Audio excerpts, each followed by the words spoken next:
थाना लोईभेर के इलाके में मरीज ने वार्ड बॉय को कत्ल कर दिया। लोईभेर पुलिस ने मकतूल के भाई की मुद्दईयत में मुकदमा दर्ज कर दिया है। मजीद जानते अपने नुमाइंदे जमान मुगल से। जी जमान बताएगा।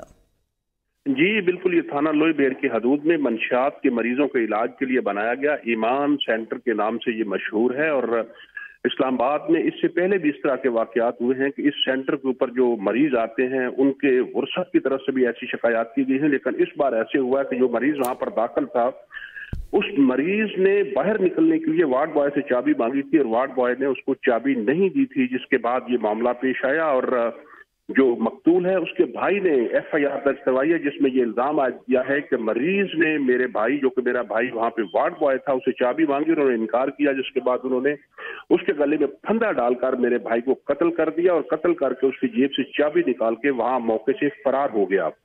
और यहाँ पर यह भी बताता चलूं कि ईमान क्लिनिक और एक इसी की तरह का एक और क्लिनिक है जिसका नाम वादा क्लिनिक है। इस्लामाबाद में ये मशहूर हैं कि ये मंशियात के मरीजों का इलाज करते हैं, लेकिन इनके खिलाफ भी अक्सर मुकदमा दर्ज होते हैं, जिसमें ये कहा जाता है कि मंशियात के इलाज के नाम पर भारी भरकम ये रकूम बटोरते हैं। रकूम बटोरने के बाद मरीज जो है उनका तशद्दुद भी किया जाता है और तशद्दुद के बाद जो है इस तरह के वाकयात जब सामने आते हैं तो इस हवाले से मुकदमात भी इस्लामाबाद के मुख्तलिफ थानों में दर्ज होते हैं। फिर कई लोग जो है अदालतों में भी इन जो क्लिनिक्स हैं इनके खिलाफ रजू करते हैं। जी सही, बहुत शुक्रिया जमान मुगल आगाह करने के लिए।